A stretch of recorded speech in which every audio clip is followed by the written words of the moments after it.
Today we're going to learn the last two shortcuts for proving triangles congruent. So far we have three. Let's list them. So far the ones that we have are side, side, side, side, angle, side,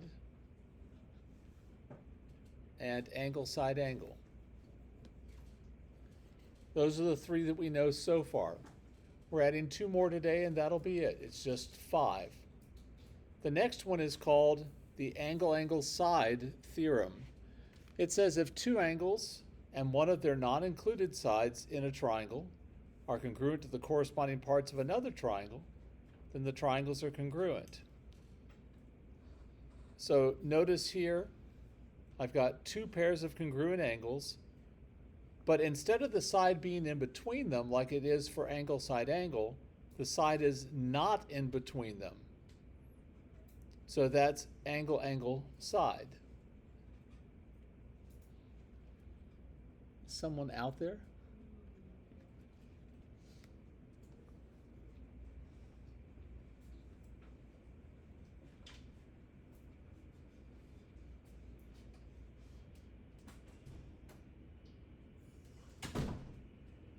Okay.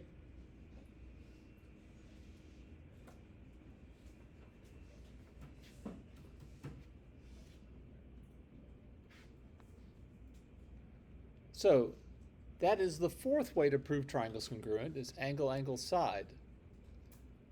The last way has to do with something special in a right triangle. So just as a reminder, in a right triangle, the sides of the right angle are called the legs, and the side opposite the right angle is called the hypotenuse. Those are terms that you should know from previous math classes. So it looks like this. The hypotenuse is across from the right angle, and the two legs are the sides that make the right angle. And this leads us to our last way to prove triangles congruent. It's called the hypotenuse leg theorem. It says that if the hypotenuse and a leg, doesn't matter which one, of one right triangle are congruent to the corresponding parts of another triangle, then the triangles are congruent. Notice these have to be congruent triangles. Excuse me, they have to be right triangles. If it's not a right triangle, you don't have a hypotenuse. So one of the things we'll have when we're doing proofs on these is we'll have to state that we have a right triangle, which seems a little, obvious, but you still have to state it. So let's do some examples.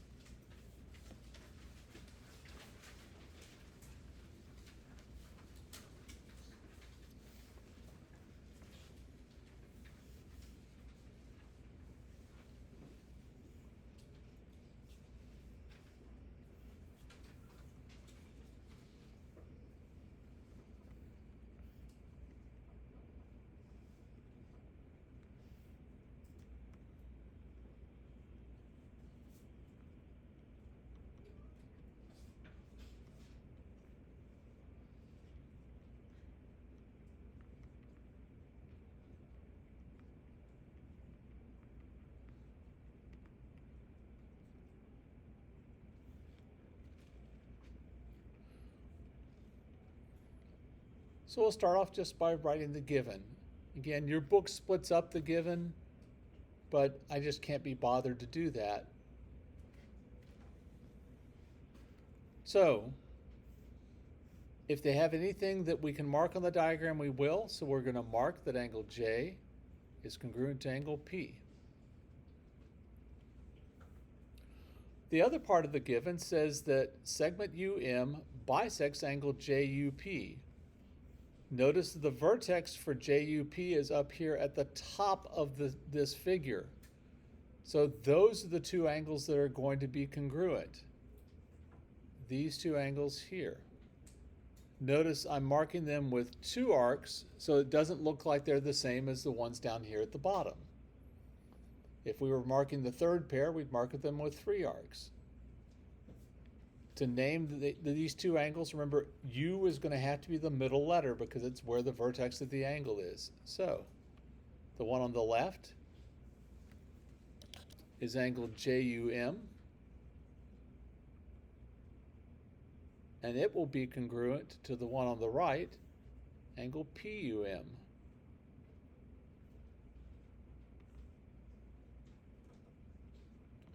That's by the definition of an angle bisector.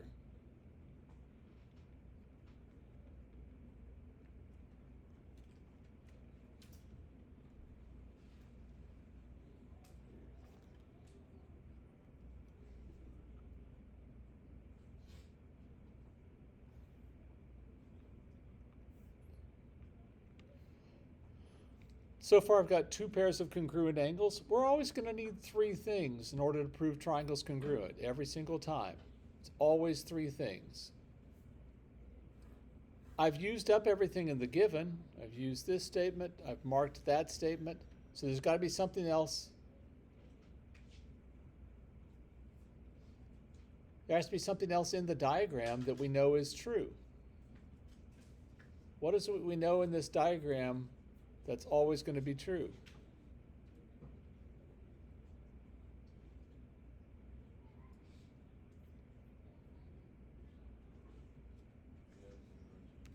Yeah, segment UM is congruent to segment UM. Exactly right. Can somebody tell me why that is? What's the reason? Yeah, it's the reflexive property. Excellent.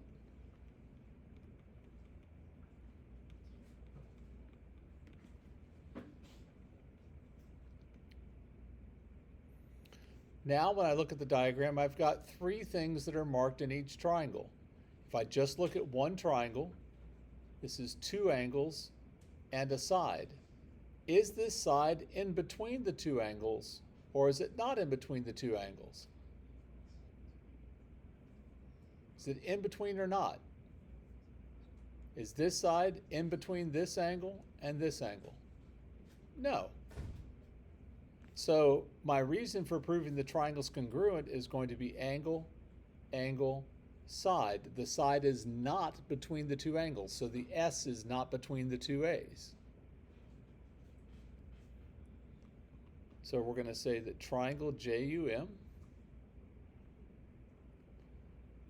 is congruent to triangle PUM.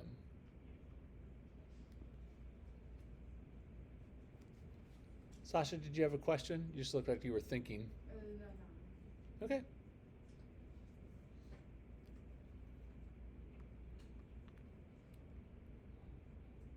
And then once I know that the triangles are congruent, I know any of the matching or corresponding parts are congruent. So segment JU is congruent to segment PU by the definition of congruent triangles.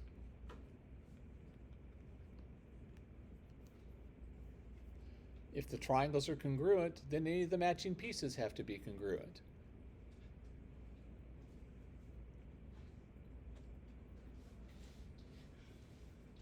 Okay, any questions about that one?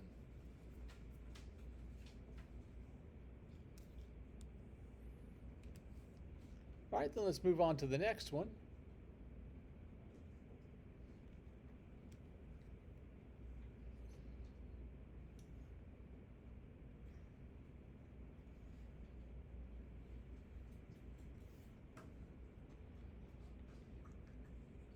As always, I have my two columns with statements and reasons. We'll do one of these as a flow chart in just a minute, just to do something different.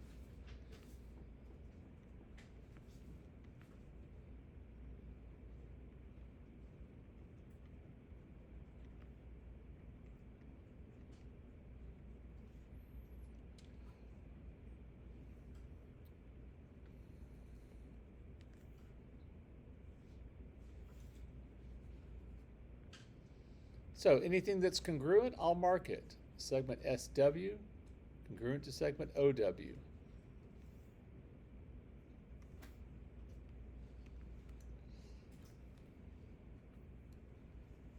Who can tell me what this is the symbol for? Yeah, perpendicular. When lines are perpendicular, what happens? What do you get? You're going to get right angles. So NW and SO meet at N, so both of these angles are going to be right angles. And I need to state that angle SNW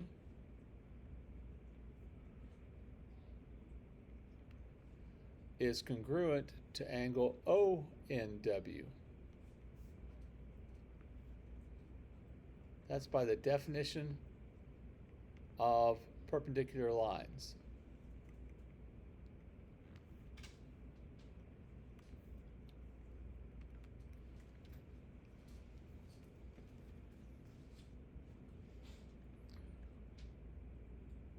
What else, same as the last one, what else can I add from the diagram?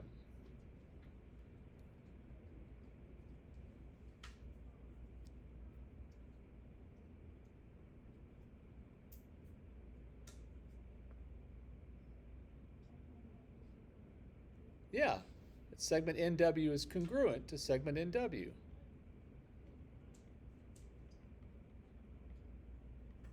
And again, by the reflexive property.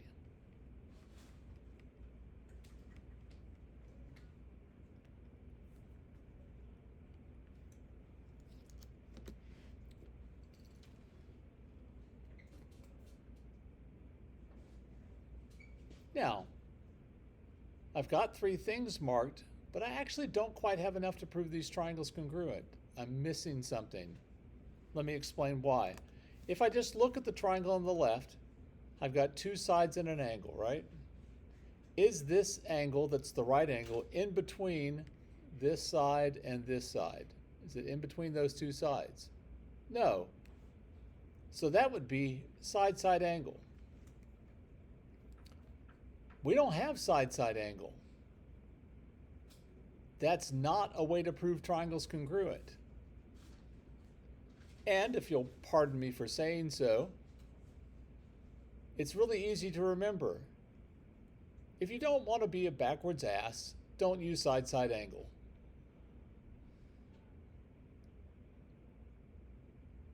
Okay? Side-side angle can never be used in a proof or anywhere else to prove triangles congruent. So if you write side-side angle, it's just going to be immediately wrong, and I'm going to make fun of you. Probably just in my head, not actual fun of you. Okay? Don't use side-side angle. It doesn't prove triangles congruent, ever. Okay? But I do have, notice the sides across from the right angle. What are those called? In a right triangle, we just did this probably 5 minutes ago. What is the side across from the right angle? Gerson, you with us? Hypotenuse. It's the hypotenuse, thank you. Peter, feel free to wake up Gerson gently.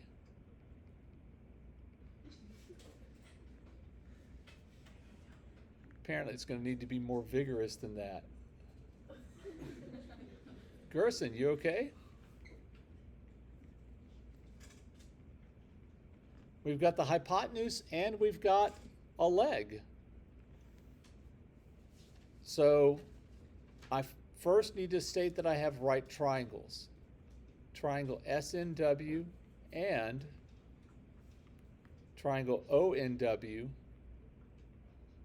are right triangles from the definition of a right triangle. I already know it has a right angle in it, so I know that it's a right triangle. Why do I have to state that? Because if I don't have a right triangle, I don't have a hypotenuse. So step 5 will be triangle SNW is congruent to triangle ONW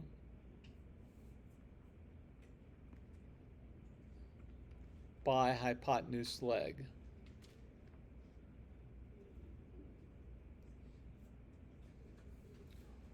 And now I can finish it.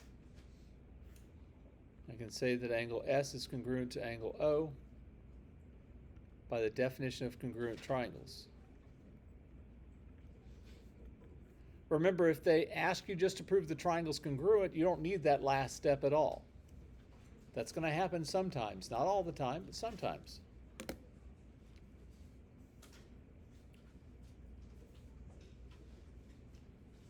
All right, let's do a couple more. Oh, yes, sorry.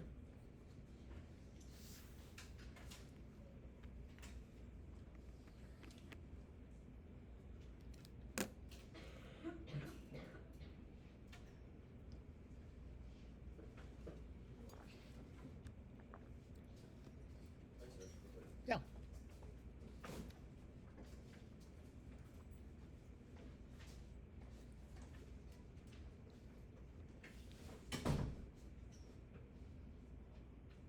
Good? Okay.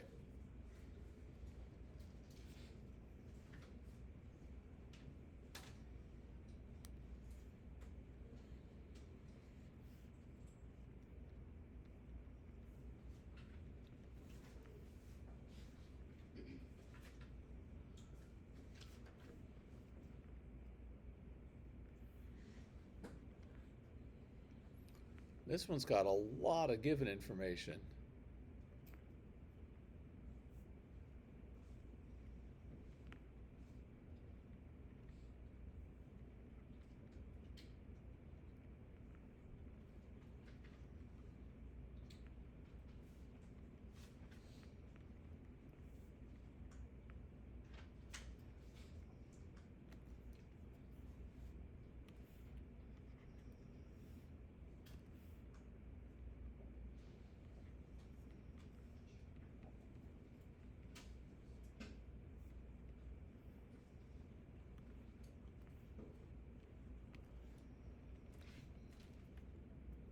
Just like in the last one, we've got perpendicular lines. What did perpendicular lines do on the last one?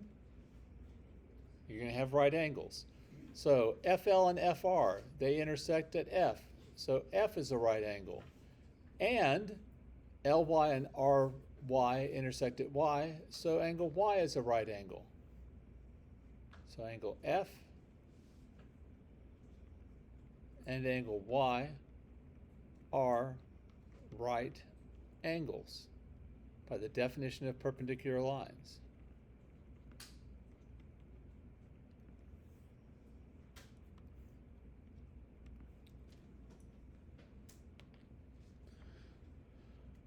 The second part of the given says that LR bisects angle FRY. Pay attention to where the vertex is. It's down here at the bottom of the figure. So it's these two angles that are going to be congruent. Angle FRL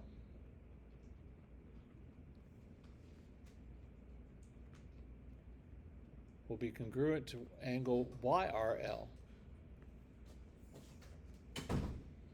by the definition of an angle bisector.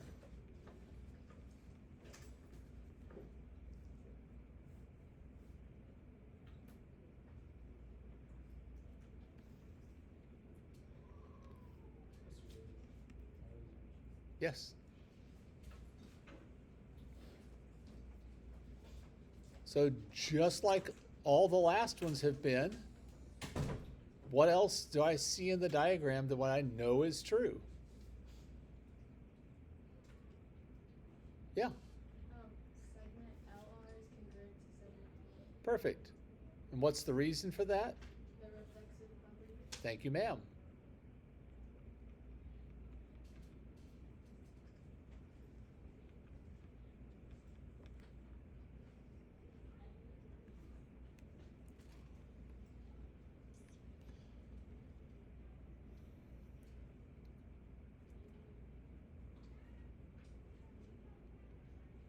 So now I've got three things marked, so I'm going to look at what I have.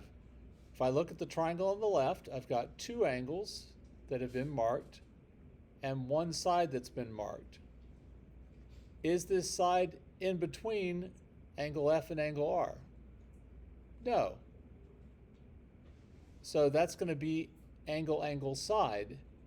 But the problem that I have is that I haven't ever said that angle F and angle Y are congruent. To use angle side, we have to say that the angles are congruent, not just that they're both right angles. So I'm going to say angle F is congruent to angle Y because all right angles are congruent.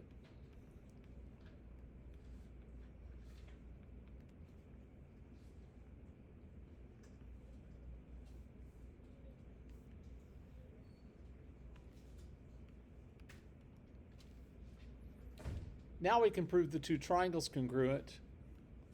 Name the first one any way you like. I'm going to call it FLR. But make sure you match up the corresponding parts. F matches up with Y, so it's going to be YLR. And as we said a moment ago, that's going to be angle side because it's two angles that have been marked in each triangle and a side, but the side is not in between the two angles. My proof statement wants me to go on, so I'm going to go on one more step and say that segment FR is congruent to segment YR by the definition of congruent triangles.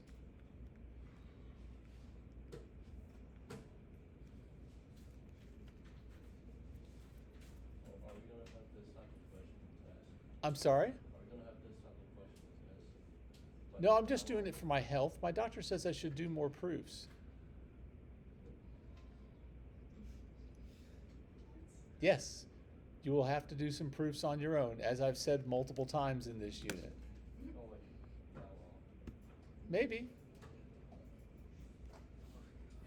Yes. Where's the restroom? Seems like everyone else is, so why not?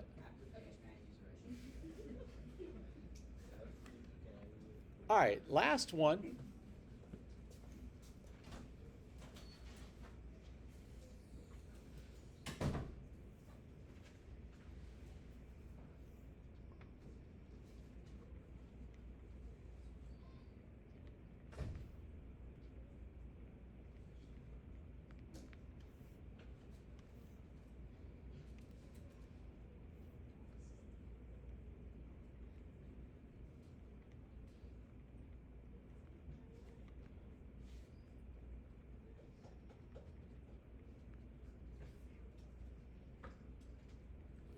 So we have our given information, and I'll mark that on the diagram. JA is parallel to CK, and that angle J is congruent to angle C.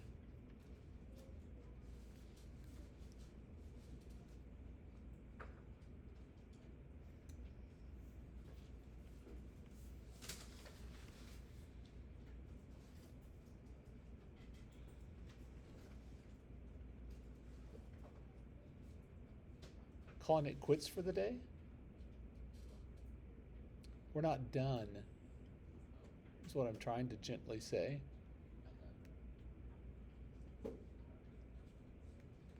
So if these two sides are parallel, I'm going to have alternate interior angles that are congruent. This one here at A in the triangle on the left, and the one at K on the triangle on the right. Remember that the middle letter has to be the vertex, so that's angle JAK for the one over here is congruent to angle on this side CKA. That's the alternate interior angles theorem.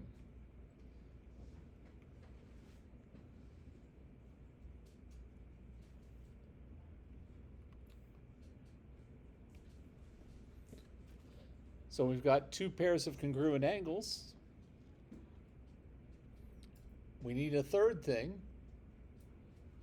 And again, I think for the fourth or fifth time in a row, we have the same kind of an idea. What can we do at this point? I'm hoping Chris is not the only one who knows at this point.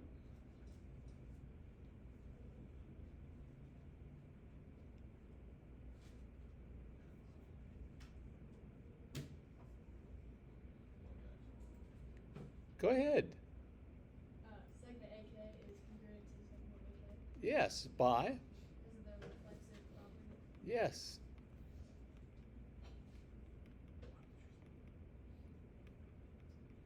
So I know at least 2 people know it.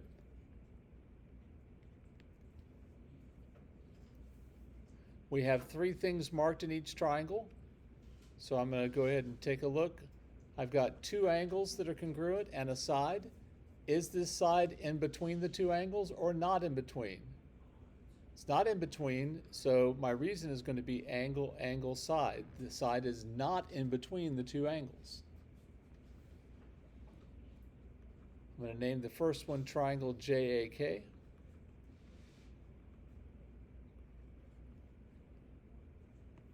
J matches up with C. A in the triangle on the right matches up with K.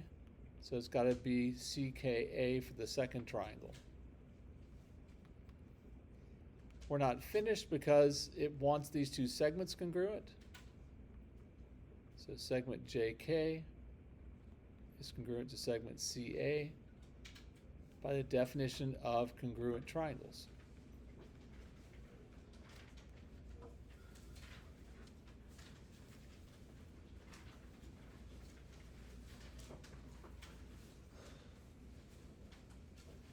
We don't quite have time to do all of this one, so please don't put anything away just yet. Just watch for a second. If TI is perpendicular to TA, there's a right angle at T. If TI is perpendicular to ZI, there's a right angle at I.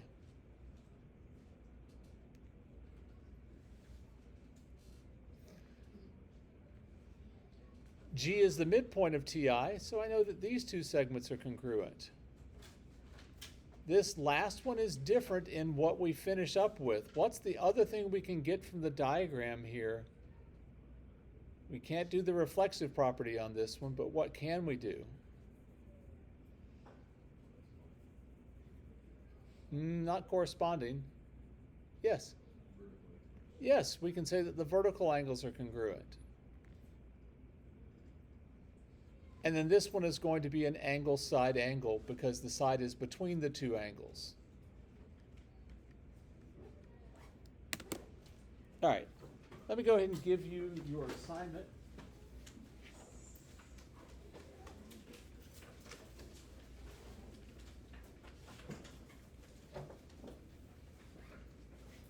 So next week, quiz on Tuesday, test on Thursday, I believe.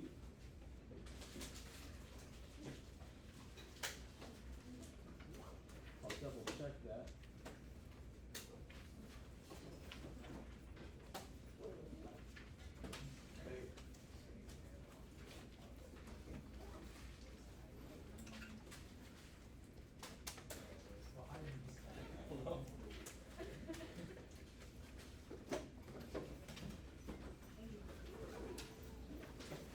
Y'all have a great day. I'll see you tomorrow.